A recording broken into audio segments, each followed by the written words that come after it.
Yeah. Sports reports, no gimmicks, no clowns. 2-5, Mr. Logical, we run this town. Real talk only, no chasing, no doubt. From the east to the west, it's the order we shout. Mic check, lights flash, game time, stay ready. 2 vets in the zone, keep the pressure real heavy. Big hits, big plays, yeah, we breaking it down. Truth rings in your speakers, every word is the crown. From the north side hustle to that southern flame. Midwest grind, west coast of the game. Sports talk kings, yeah, we wear that crown. Turn it up, let them know it's about to go down. Sports reports, no gimmicks, no clowns. 2-5, Mr. Logical, we run this town. Real talk only, no chaser, no doubt. From the east to the west, it's the order we shout.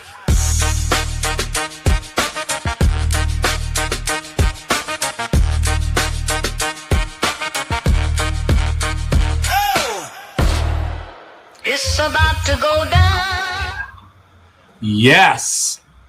You are now listening to the sounds of Sports Reports Disorder. Solo style.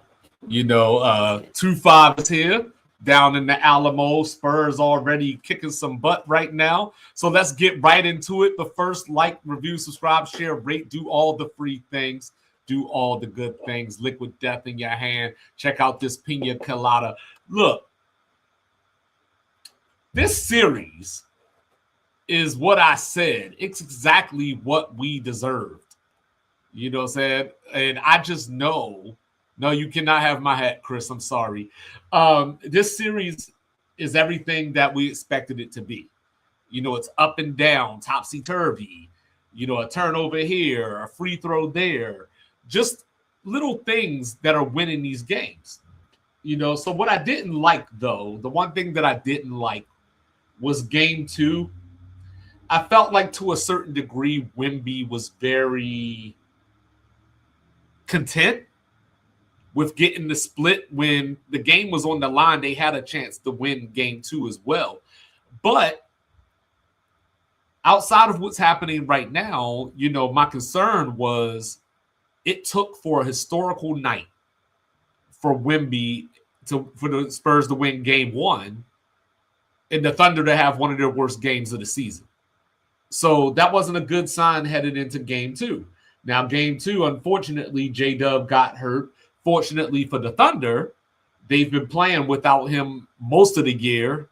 He only played, roughly a little more than 20 games this year. And then even in the playoffs, they're 6-0 without him. So from that standpoint, now, game 1 was the Alex Caruso game that wasn't, because he came out, got 30 points. And like I said, they couldn't win. Steph Castle is out here doing his best James Harden impersonation. And you know what I say. If you don't believe in magic, just watch James Harden play. And you'll see disappearing acts all over the place. But anyway, so Steph Castle, 20 turnovers in the first 2 games here. Came into tonight with more turnovers than assists. So he has to be the happiest person on the planet to see De'Aaron Fox is back. And De'Aaron Fox on offense looks pretty good, but on defense, he's grimacing a little bit. And this brings me to something that pisses me off all the time. I talked about this 2 years ago when the Knicks and Philly played each other in a series. Joel Embiid was on one leg. They weren't picking and rolling him. They weren't trapping him. They weren't doing anything to force the action. Show me that you're healthy. And that's what Oklahoma City's doing right now. They're not necessarily going at De'Aaron Fox. Wemby. They can't score while Wemby's on the court. Just look at it. And I'm not talking about tonight. I know it's 19-4 right now. But I'm talking about throughout this series. If you go back and look at the Wemby minutes on the floor, OKC's offense is nowhere to be found. So if he could play 48 minutes, they would already be up 2-0 looking at 3-0. So now, SGA, game 1, I was telling Mr. Logical and the messages, Oklahoma City, as bad as they played, they could have won game 1 if SGA had passed the ball on a few fast breaks. There were 2 or 3 fast breaks that, he had somebody down there with him and he just tried to get because either he was trying to draw the foul or he was trying to get a shot to go in, because he went 7 for 23 that game. So maybe it was one of those moments that I just got to see this ball go down. I'm the star here. I got to score. And it just didn't work out. He had bad shot selection at the end of game one, the overtime. And obviously, Wemby in that logo shot, you can't take anything away from that. Game two, OKC came out and said, well, you know what? We're going to put Hartenstein on you. We're going to let Hartenstein, bully you around. We're going to let the refs, are the refs going to call these fouls? And it reminded me of watching the Seattle Seahawks, right? The Legion of Boom. Like you could call pass interference every play, but you're not going to. So in game two, Hartenstein's message was, go out there and make Wemby uncomfortable. Foul him if you have to, and you do have to. But the refs aren't going to call everything. Let's see what they will call. And I think that's going to determine the tenor of the rest of this series. Because obviously a tighter whistle will favor OKC. You know what I mean? A looser whistle theoretically should help the Spurs out because it's keeping SGA off the free throw line. And they have enough long arms and enough bodies to give SGA problems without fouling him. Game one, right? The Spurs out-rebounded the Thunder. 61-40. I did not misspeak. 61-40. Game two, Oklahoma City cut it down to 45-41. So I know this is about to sound real counterproductive. This might be the wildest take you've ever heard me say, right? If I'm OKC, I think I would rather have Wemby have 12 blocks than 3 blocks. Challenge him, get into his body, make him make decisions, get him in foul trouble if you can. He had 4 fouls in game 2. You know what I mean? Just drive the ball at him. Like literally, I'm sick and tired of every time an OKC player goes past the free throw line, they see Wemby and then they go sideways and come back out. Like it looks like what Steve Nash used to do with the Suns, where he would drive all the way to the baseline, come to the basket, has a layup, but he's going to run back out to get Amari a layup or something like that. Except for OKC still not getting a layup in that scenario. So take it to Wemby, make him defend you. Yes, he's going to block your shot. Guess what? You've been playing basketball all your life. You've had your shot blocked before. It's okay. You will live another day. The sun will rise in the east. Just go at his body. Go at him. Try to get easy baskets. Try to get to the free throw line because you are the Oklahoma City Thunder. And if nothing else, we've seen the referees will reward you whether it's warranted or not.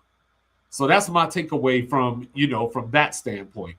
Now, J-Dub, him being out. He was the one person in game one that actually did go at the basket, and it felt like he went to the basket at will. Chet. Where is Chet? There's this alleged rivalry between him and Wembanyama. Right now, it's looking more like Michael Jordan versus B.J. Armstrong. He's not guarding Wemby straight up, which he should be, by the way. He's not even necessarily coming around, as the help defender. I know that they're trying to use him in a way like Cleveland used Mobley against the Pistons, where you kind of play center field, you kind of play that back line, and then you react to whatever the offense is doing. You're there to deter them. I get that. But you can't keep giving up easy shots to Wemby like this. You know what I mean? So that's first and foremost. Second of all, the pace of this series. It looks like 2 versions of the Showtime Lakers just in a mirror playing against each other.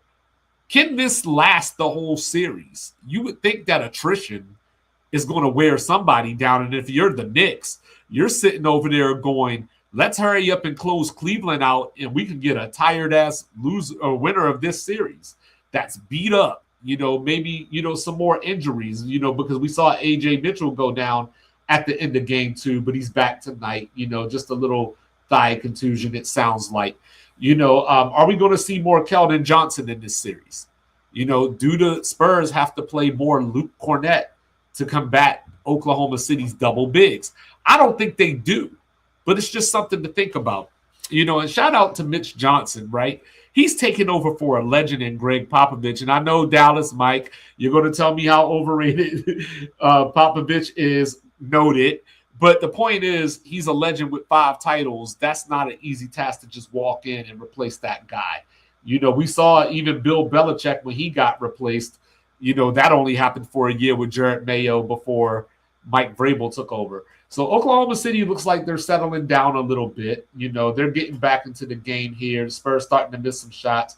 Keldon Johnson literally holding the other Jalen Williams' jersey, and there ain't no calls going on right now. So this is one of those games where I said, is the whistle going to favor one team over the other? The other thing that drives me crazy about the NBA is these guys have been playing all their lives and they're professionals. How is it that you still go onto the road and look like you never touched a basketball in your life? Like, I know that the crowd is loud. Oh, Jalen Williams with back-to-back threes. But I don't understand that, But anyway, so J-Dub being out. It's another penetrator that the Thunder doesn't have. You know what I mean? But that opens up minutes for Jarrett McCain, who, up until game 2 was having a playoff to remember from 3-point range. So, and OKC's about to cut this to a 1-possession game, by the way. So this is why after game 2, I called my Say Let's Say More crew. And I said, you know what? Oklahoma City's winning this series. I picked Oklahoma City in 7 anyway. But after game 2, because, like I said, it took that Herculean effort from Wemby in game 1 to win. The Spurs they don't have the depth. I think that as the series goes on, Oklahoma City's bench is going to start to shine. Isaiah Joe came in the other day, didn't do a damn thing. Didn't even hit a shot. K. Sutton Wallace, shout out to him making NBA all-defensive team. He's in there now. So the thing is, Oklahoma City can win a game without SGA going off, without SGA being the best player on the floor and all that stuff, right? And then we saw in game 1, like I said, it went to double overtime with him having the worst game that I've probably ever seen him have. And I'm not being hyperbolic, like literally the worst game that I've probably ever seen him have. But, but the city, I'm telling you, San Antonio is buzzing right now. They're in the Fiesta colors. This is where the Spurs belong. We've seen this all throughout the 2000s. Jarrett McCain hit the shot there, 24-19. Spurs with about 3:54 left. Spurs started out 10-0. So other things, Steph Castle, I don't know if he got beef with Oklahoma City. I don't know if this is the whole you're the bully on the block, so I have to punch you in your mouth to show my dominance and to get you out of here, because you're not going to beat OKC by being finesse. You're going to beat OKC by punking them around and showing them that you're not afraid of them. Steph Castle came out here the other night ready to throw it down on whoever was in sight. Like, he got the dunk on Hartenstein, but the one that he almost got on SGA, that's the one that would have been on all the basketball cards that you see in a few years. But, so he is a big key to this series. Like, obviously, with Fox back, and right now you have Fox and Harper on the floor at the same time. So if you're Steph Castle, you don't have to handle the ball nearly as much as you were in the first 2 games. That is big because it conserves energy. So now, with him going to the basket at the rate that he does, he has even more legs and he's fresher for longer. So Steph Castle, if the Spurs do win this series, he's going to have a lot to say about it. I'll put it like that. OKC is in a place where they can adapt to what the Spurs do. The Spurs have to be hitting these threes to keep the pressure on OKC, because OKC doesn't turn the ball over. That's one of the things that makes OKC so great, is that they don't turn the ball over. They're not going to beat themselves. You're going to have to take it from them. And that's what's going to make it hard to beat them in a 7-game series, because, like, you look at the East, you look at the Cleveland Cavaliers, right? their series against the Pistons. The only reason that series went 7 was because of turnovers. It was because Detroit was getting 20 to 30 points a game off of Cleveland turnovers. It wasn't because of efficient offense. It wasn't because execution. It was because you're giving the ball away. So this is where the Spurs get in trouble, and hopefully having De'Aaron Fox back will kind of slow that down as the ball isn't turning over. It's more controlled and stable as you're running your offense, because OKC is going to pressure you either way. I talked about this last year. They're probably the closest thing to Nolan Richardson's 40 minutes of hell, at Arkansas that I've seen in a long time. Carter Bryant, his defense, can he get some of these minutes on SGA, make life a little hard for him? So there's a lot of ways that this series can be won. But ultimately, I think that it's going to come down to, can the Spurs not turn the ball over? And will OKC ever decide that it is okay to challenge Wemby? So that, I think that will give us the answers in the next couple of games. Now that we're here in San Antonio, you might see OKC shooting a little more versus trying to go to the basket, because that's what the road teams seem to do in the NBA playoffs. But Chet Holmgren is going to have to step up. He just missed a free throw, made the second one. But Chet Holmgren is going to have to be – he can't be Wemby. He's not 7'5". But he is a 7-footer. Act like it.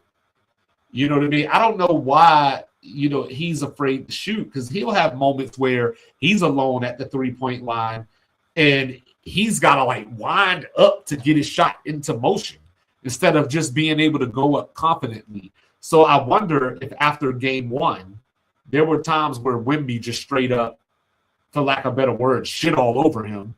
You know what I mean? I wonder if there's a confidence issue now where Chet finally has the realization that he's not Wemby. So that's going to be something that I keep my eye on this series, just to kind of figure out, what it looks like. So here he is now. He had a 3, but he saw Wemby, pulled it back down. This is what you can't do. But anyway, that's what we got going on right now. So in the East, the Cavs are everything that's wrong with the NBA right now.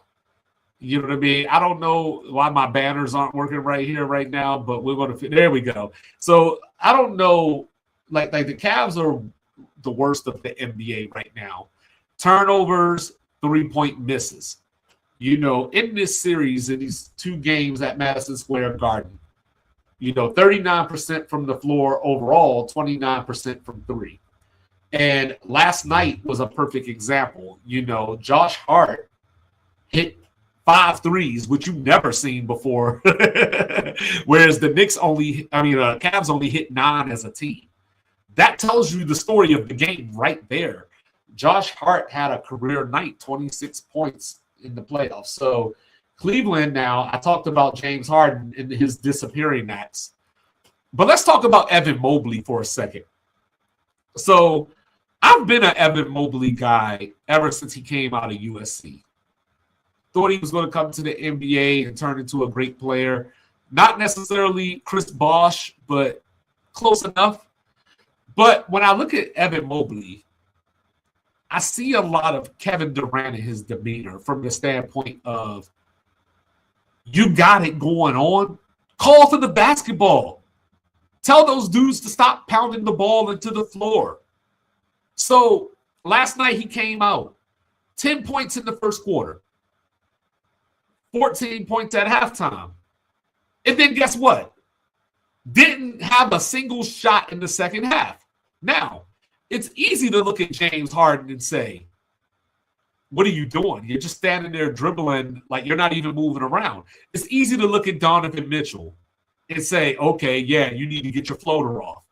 But at what point does Evan Mobley just go, give me the damn ball?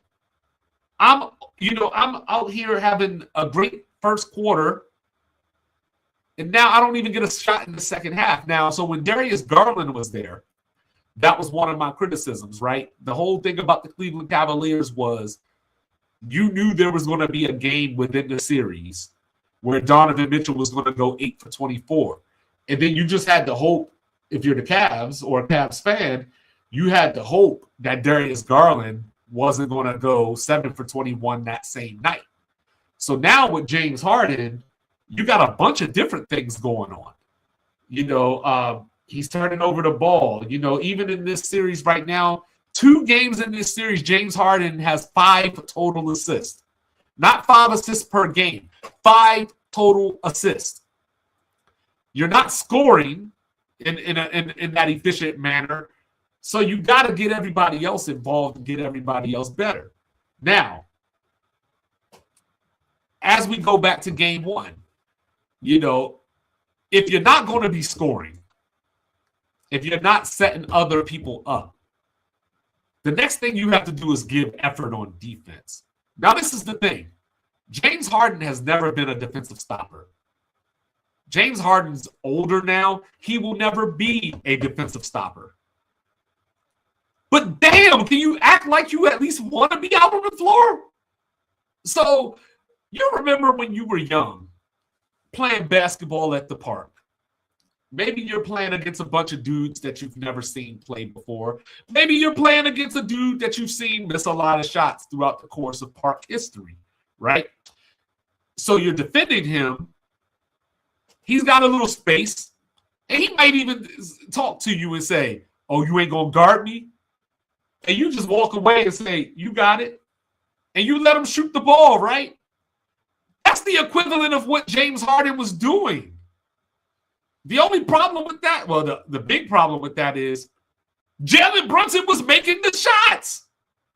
So eventually you have to put your hand up.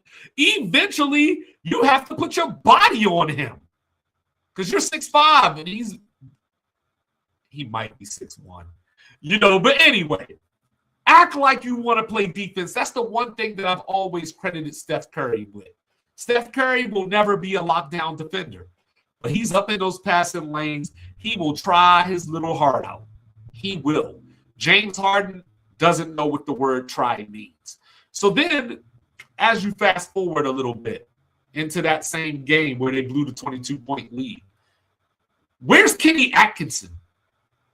Now, the one thing that's supposed to happen, you could be a good coach, you could be a bad coach. The thing that you need to do is know when your team needs you to call a timeout. The thing that you need to do is try something different. Even if it doesn't work, you have to try something different. So, example, back to game 1, like I was talking about, James Harden against Jalen Brunson. In overtime, even when the play didn't start with Harden on Brunson, they were literally switching until they got that. Mike Brown went into the press conference and said, "Yeah, of course we were hunting James Harden." When have you ever heard a head coach in your life say something so egregiously disrespectful as that? Now, I go back to the finals in 2016, right? J.R. Smith, LeBron James, they were pretty open about it. Whoever Steph is on, go to work.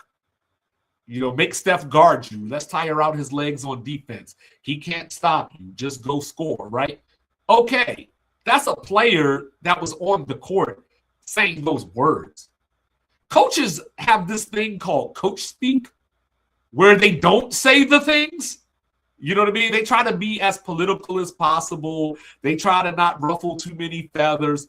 Mike Brown sat up on that stage and was like, "Yeah, we want James Harden every time we got the basketball." That's because he's not giving effort. So Jalen Brunson gave him the business. And this is why James Harden is not a winner. Because after the way game 1 ended, how do you not come out in game 2 ready for war? Like, could you imagine? And I'm only saying this because of the comparison, right? Could you imagine Dwayne Wade getting done up like that and then coming out the next game and, not even looking like anything happened, not even look like this is a series that we're playing? James Harden is a garbage basketball player. Like, I know he's got numbers. I know he's top 12 all time in scoring. You know, I know that he's had 60-point triple doubles. You know, he does these things. But when you need James Harden the most, where is he more than not? Now, I'm going to be fair to him because he had the 30-point game in Game 5 against Detroit that put him up 3-2.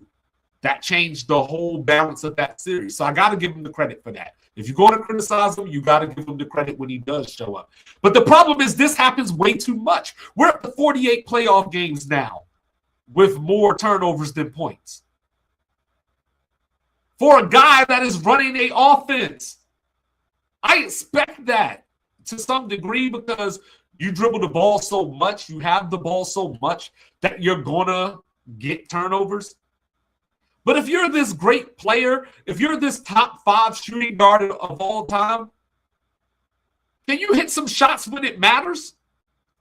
Donovan Mitchell, you know, are you injured or are you not? You know, he was limping around a little bit during Game 1. Game 2, he started a little slow, and then in the second half, he turned it on. So it was one of those things, like, the Knicks have been starting out poorly in both of these games. So I do expect Cleveland to get at least one win in Cleveland, maybe tomorrow.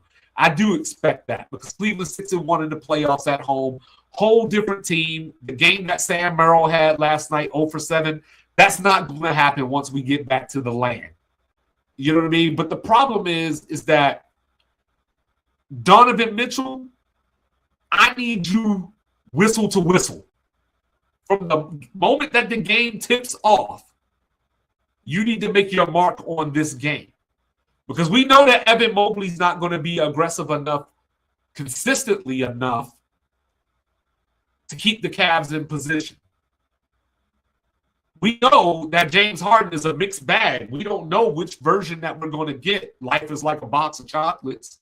You know, so I don't know what we're going to see here. But what I know that what we have seen, we saw Jalen Brunson go into halftime with 2 points.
All right. Sorry about that. Some technical difficulties there.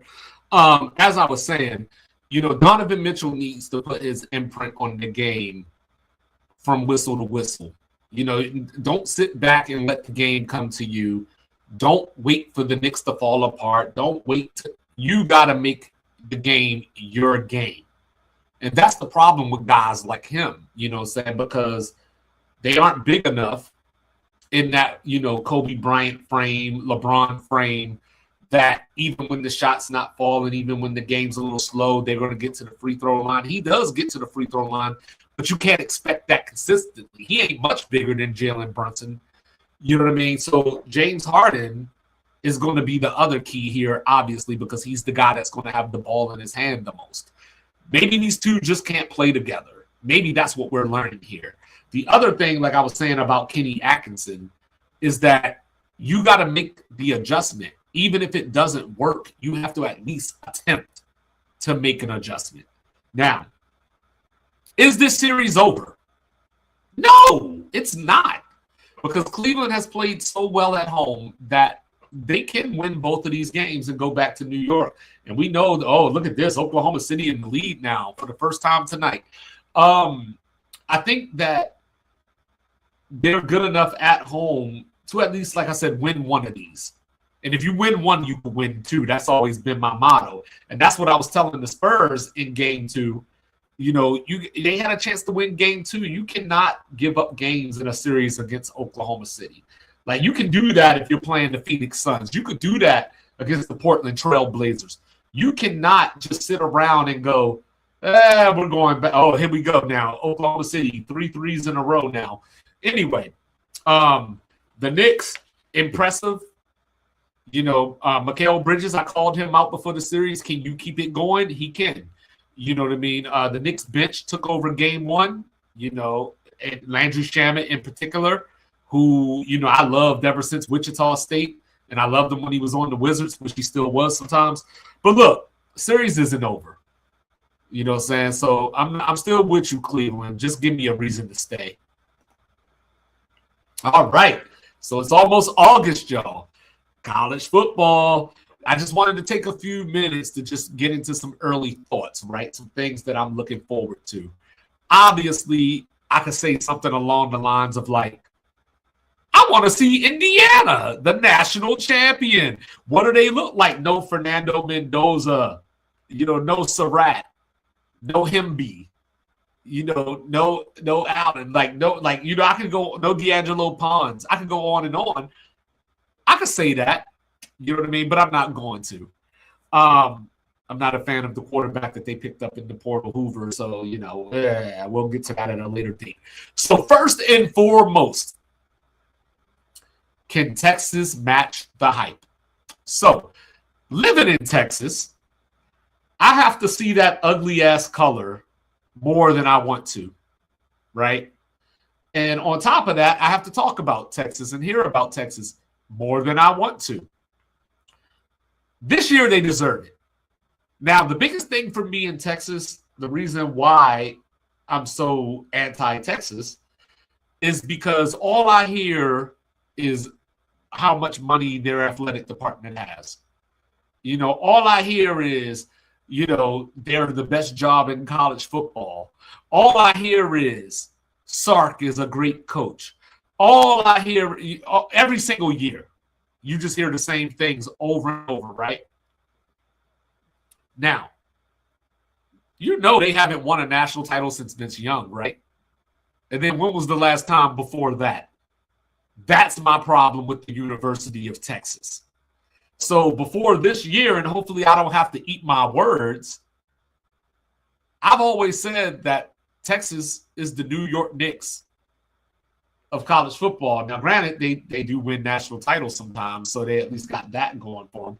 But look, week 2, Texas gets Ohio State coming in. Rematch of last year's game. Now, if you go back to last year's game up at the Horseshoe, it wasn't a close game. I know the score was 14-7, but Ohio State dominated that game. They dominated the trenches, and they just told Julian Sand, don't do nothing stupid. You know, we're going to run the ball until Texas shows that they can move the ball on us, which Texas didn't show until the later stages of that game. Texas goes to Knoxville this year in a game that's going to be the ugliest uniform game in the history of sports. They play Ole Miss. They go to LSU. Why is that important? It's important because I felt in the last 2 years, their first 2 years in the SEC, they had the easy schedule. Now I want to take a minute and appreciate Georgia. 73-9 since 2020. I'm sorry, Golden State. Between Georgia and Alabama, they've won 12 of the last 14 SEC titles. Georgia has won the last 3 out of 4. The reason I want to do that is because I feel like Georgia isn't appreciated. Georgia isn't going anywhere. They're going to be here at the end of this year. Now, last year I was a little down on Georgia. And most of that was because I hadn't really had a chance to look at Gunnar Stockton yet, right? You know, I was thinking about Georgia dropping all those passes, and Arian Smith was gone, their best receiver from the year before. So I wasn't very high on Georgia last year. This year I'm all in, right? All right. Bama, you know, new quarterback again. Kalen DeBoer, pressure again, even though he did sign a contract. But those fans don't care about that. You know, Mr. Logical talks all the time about that lady who was on the news talking about if she won the lottery, she would buy him out. So he has bought nothing. He made the playoff. Awesome. Year 2. What did he do? He lost 38-3. Not only did he lose 38-3, he lost 38-3 to Indiana. So that's not to bang on Indiana. That's just looking through the lens of an Alabama fan going, we lost to Indiana? You know what I'm saying? So anyway, they did get their revenge against OU in the first round. So who's going to win the SEC? That's what I'm here to see, and we'll get to that at a later date. You know, can the SEC end their national title drought? You know, the last 3 years, you know, the Big Ten has won the national title. I know that does not sit well below the Mason-Dixon line. So we'll get there. Florida State, my Seminoles. You knew I had to bring it up. I had to. Check out your boys' articles on chopchat.com. But while we're at it, is this the end of the road for Mike Norvell? Just 2 years ago, it was all good. Jordan Trav, or 3 years ago now, geez, the calendar's just moving, right? 2023, Jordan Travis, you know, 13-0 season. He breaks his leg against Northern Alabama. I don't have to get all into that. Got left out of the playoffs. Smacked by Georgia because a lot of players decided, hey, I don't need to be playing this Orange Bowl, which I thought was bullshit, to be honest with you. Now, I will never be the type that'll tell you, you got to play in this bowl game, right? Like, this is a new era. I would love for you to play in it, but I would never tell you that you have to play in a bowl game.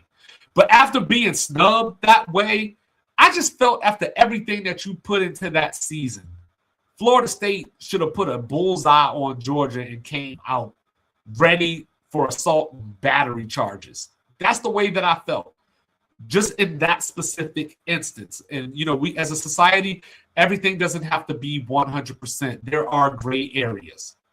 You know what I mean? That was a gray area for me. And that showed me, one, the era had changed.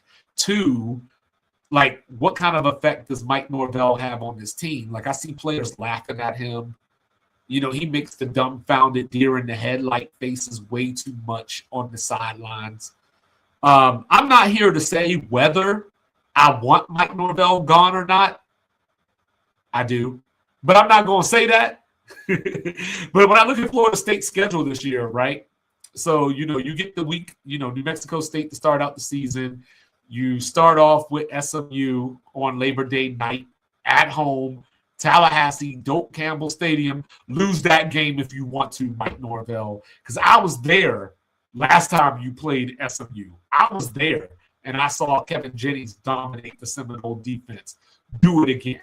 No, then they go to Bama the week after that. So you start with an ACC game. That's actually week 2. I'm being pretty disrespectful to New Mexico State. But you start off week 2 with SMU. It's a conference game against one of the better teams in your conference. So you're starting the season right in the grill, right? Already in the kitchen. Then you go to Bama the next week. You go to Bama the next week. And you know what happened last time Florida State played Bama? We shocked them when we were a 14-point underdog, won by 14. You don't think they got that game circled on that calendar going into Tuscaloosa? Ooh. Then, not only that, games at Louisville and at Miami back-to-back. Don't forget, Miami brought in Darian Mensah. You know, they got Mark Fletcher back. So, yes, they lost Ruben Bain. They lost Messador. They lost some secondary pieces, but Mario reloads with talent. Also, late in the year, when it gets a little cold outside, when the leaves start to turn colors and some of them even disappear, you got to go up the pit. And I don't need to say what that quarterback did to us last year. So is this the end of the road for Mike Norvell? It is if Florida State continues to not get turnovers. 103rd last year in turnover margin. I expected defensive line to be better. The Desir twins with another year under their belt. Raylan Kennedy in from Texas A&M. Chris Jones as a linebacker, so on and so forth. Talent everywhere now. Jabril Rawls, Nehemiah Chandler in the secondary. I am here for this Florida State defense this year. The question is going to be, what am I going to get from Ashton Daniels? I think the hope is Jordan Travis. He's not that. So Mike Norvell's calling plays this year. So like I said, it's all on you, buddy. Virginia Tech, the Hokies. James Franklin in town. So the knock on James Franklin is he can't win the big game, right? His record against top 10 teams gets quoted as ad nauseum whenever they're about to play a top 10 team. He's in the ACC now. I don't know if you're looking at this, but Miami might be the only team close to the top 10 this year. You know what I mean? Maybe Louisville can sneak up there. But, Georgia Tech, lost their quarterback, Heisman candidate. They play Cal, who has their quarterback back. I'm not even going to try to say his name right now without looking at it. But so Virginia Tech has the schedule to where 9-3 should happen at the very least. They're out of conference schedule. They get Old Dominion coming in. They go to Maryland. They go to, so VMI. So I see a 3-0 start for Virginia Tech. They do go to Clemson. Now we have to see what Clemson is, right? But no K Klubnik, no Antonio Williams, but they still got that other receiver. Parker's gone. So the defense looks a lot different. Virginia Tech could be a 10-2 playoff team. And that's going off of the fact of, generally speaking, I know they lost to Northwestern and UCLA last year, but James Franklin doesn't typically lose games he shouldn't lose. He just wins the games that elite coaches are supposed to win. You know what I mean? Now, he's bringing in Ethan Grunkemeyer from Penn State. He was a freshman, took over last year after Drew Aller got hurt. Looked pretty good. 8 touchdowns, 4 interceptions, 69% completion percentage. A win over the aforementioned Clemson Tigers in the bowl game. So, they got that going for them. Virginia Tech was 3rd in the ACC in rushing last year. And Marcellus Hawkins is back, 749 yards, 6.3 yards per carry. The craziest thing about James Franklin going to Virginia Tech is not even the fact that James Franklin isn't at Penn State anymore. The craziest thing about it is that Brent Pry, who was his defensive coordinator a few years ago at Penn State, became the Virginia Tech coach, got fired, and lo and behold, he's the defensive coordinator at Virginia Tech the year after he got fired. That is nuts. You know what I mean? Luke Reynolds, good tight end that Virginia Tech pulled out of the portal from Penn State. He's a little – he has that some Tyler Warren attributes. So I'm looking forward to seeing him. They have some O-line experience, so Virginia Tech's going to be in the mix in the ACC. I'll put it that way. All right, Ohio State, how do they bounce back? The last time we saw Ohio State, they were getting pumped around by the Hurricanes. Now, last season ended on such a bitter note, right? They started 12-0. They went to the Big Ten championship game, couldn't score against Indiana. Lost 16-13, I believe was the final score. And then you look at a team like that and you go, I don't want to be hyperbolic and I don't want to simplify things. But why can't you score with Jeremiah Smith on the field? But anyway, that's a discussion for another day. But yeah, they lost that game, right? They came into the playoff down in Jerry World. And got smacked around by the Canes. So they're coming into the season on, losing the 2 games back to back like that to end the season. No Sonny or Lorenzo Styles. Carnell Tate's gone. But they do have Julian Sand back, who might be the best quarterback in college football this year. I know a lot of people are going to say Arch, but show me, right? But there you go. Ohio State schedule, though, this might be the problem. At Iowa, Kinnick Stadium. Now, before you laugh, remember that Oregon needed a last-second field goal to get out of there last year. Remember that Indiana did not score 20 in that stadium last year, the national champion we're talking about here. So think about that before you laugh at Iowa. Indiana, at Nebraska, at USC. The thing is that Nebraska-Michigan is back-to-back, right? And oh, by the way, the Ducks are coming to the shoe. So Ohio State's going to earn it this year, one way or the other. They're either going to earn their playoff berth or they're going to earn their bowl game that's not associated with the playoffs.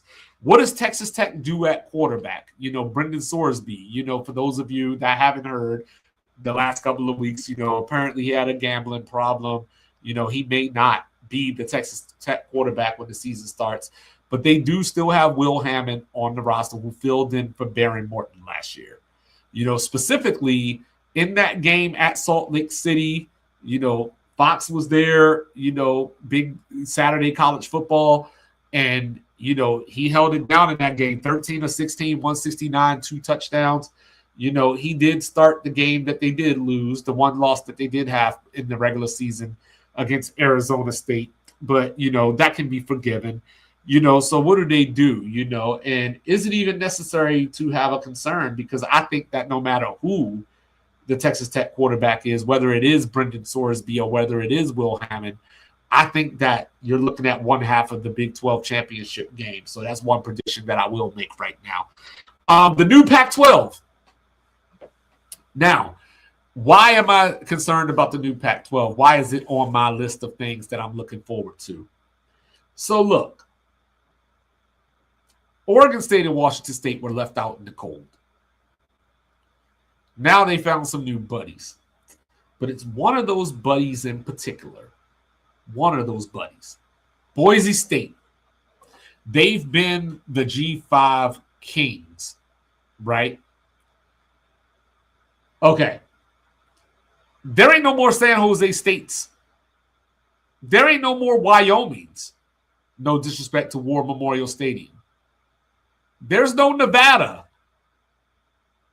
So now Boise is in a situation where, and the same thing I think is going to happen to Gonzaga when we get to basketball season. Gonzaga is going to have to play a real conference schedule. Colorado State and San Diego State, have good basketball programs. Boise's on the come up. So Gonzaga is going to have issues. But when we're talking about football, there's not going to be many off weeks for Boise State.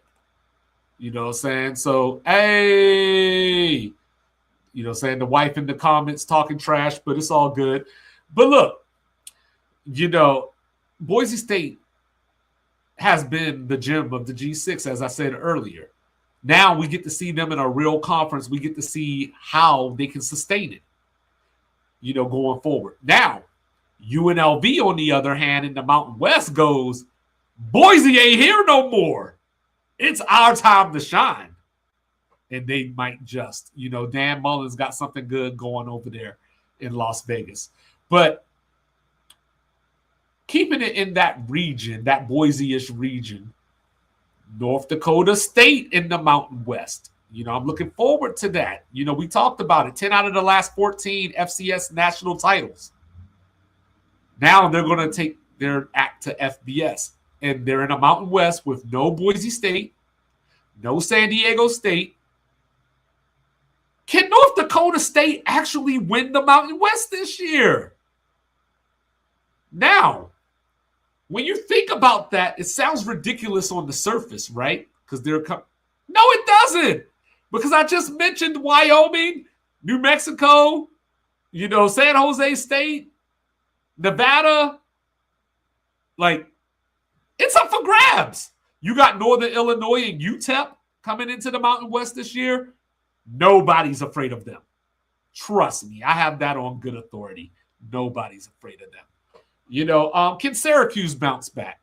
Last year they had a lot of hype coming into the season as far as being a sleeper ACC contender. Quarterback injuries took that off the table. But I love Fran Brown as a head coach. You know what I mean? Like, he's on my short list. If Mike Norvell is gone after this year, I wouldn't mind having Fran Brown take that trip on down to Tallahassee. You know what I mean? He got to start at Georgia, as the defensive back coach. So, hey, come on back to the South. But anyway, it's going to be a great college football season. We have to enjoy these seasons while we can, because before we blink, there's going to be a 2014 playoff probably. And I know a lot of the talk is going to be you're ruining the sport and all that stuff. We're still going to watch. In a 2014 playoff, Ohio State playing Michigan is still going to be Ohio State playing Michigan. The Iron Bowl is still going to be the Iron Bowl. I'm still going to hate the Gators every single week. Those rivalries aren't going anywhere. Now, whether they mean something to the playoffs or not, it depends on your perspective. Because, like, when I look at the NFL, for example, I watch teams lose 7 and 8 games and still make the playoffs. When I watch the NBA, right, the Detroit Pistons won 60 games. They're not in the conference finals. So you still have to win the games on the field anyway, regardless of who the opponent is. So I'm not here for all that stuff. Oh, it's ruining the regular season, because I'm still here to watch these games. Now, I would be here to watch Notre Dame and USC if they could get their shit together and give us the rivalry back that is one of the better rivalries in college football. So, soon it's going to be time to do conference previews. It's going to be time to talk about sleepers. But one last thing before I get out of here. I wanted to talk about this in my NBA notes, but I got so excited I just skipped right to the college football stuff. But the Mavericks fired Jason Kidd the other day, right? And you wonder why. Because Jason Kidd's a pretty good coach. I'm not saying he's the best. I'm not saying he's top 5 or any of those things, but he's a pretty damn good coach. And when you look at Jason Kidd's career, he's had some abrupt endings, whether it was Brooklyn, whether it was Milwaukee. He's had some, and he's got a ring as an assistant coach, the 2020 ring with the Lakers that half of you don't want to count, but it happened. We saw it with our eyes. But Jason Kidd, he has this thing, right? Because he was a point guard. So he tries to turn everything into a point guard. He tried to make Giannis a 6'11" point guard. He tried to make Cooper Flag a point guard for half of this year before he realized, hey, you know what? This dude is capable of putting up 50. Why don't I let him do it? So now you got Masai Ujiri in the front office. He's erasing anything, and I mean anything, that had anything to do with Nico Harrison, right? So Jason Kidd had to go, besides the fact that he was trying to get into the front office himself. You don't need that drama. So is Kyrie Irving on the chopping block now? I would say yes if it were up to me. But Masai Ujiri doesn't do rebuild. Masai Ujiri does, we're putting long arms, big bodies, and we're going to play competitive basketball on this floor. So if I got to go 42-40 and get an 8 seed, go to the play-in and work my way into the playoffs, you know what I'm going to do? I'm going to go to the draft and I'm going to find me somebody that everybody else is not looking at. That's what Masai Ujiri does. Now, you got Gafford to worry about. I think you got to move him. PJ Washington, you got to probably move him at some point. So you can't move the whole team. You don't generally see teams move, say, 5 players at a time or something along, like in an offseason. It doesn't generally work that way. You might see the players leave, but you don't see teams trade all these people at once. So it's going to be interesting to see who Dallas is going to be looking, what they're going to do in the offseason. Because if you keep Kyrie and Cooper Flag together, theoretically, that's telling me that you believe that you could put pieces there to keep you competitive, make you a playoff team, and make some noise in the upcoming years. Even though, beware, Kyrie will be 35 before we know it. Now, last thing, the Orlando Magic. Still without a head coach. I've heard Billy Donovan's name thrown around. In the beginning, I heard Tom Thibodeau. Don't do that. The new name, Jeff Van Gundy? This is why the Orlando Magic are the Orlando Magic, if that comes to fruition. Because think about this, right? Jeff Van Gundy hasn't been a head coach since 2006. Needless to say, the NBA has changed. Needless to say, when Jeff Van Gundy was a head coach, he hated offense. I have no reason to believe that he likes it now. He's been on the Clippers staff the last couple of years doing some defensive things for Ty Lue. But then you bring him to Orlando. What's the problem in Orlando? The problem is not defense. The problem is, can we swing the ball? Can Paolo trust his teammates? Is this Franz's team or not? Desmond Bane, the only shooter on the team. Jeff Van Gundy doesn't solve any of that. Any of it. So for the fact that you're even looking at Jeff Van Gundy shows me the reason that I said Jamal Mosley shouldn't have been fired. Because it's the front office, it's the decision makers that make the Orlando Magic as bad as they are. Now, granted, could have won a game or two here and there that they lost, but still, look at that team. Jonathan Isaac's still on the roster.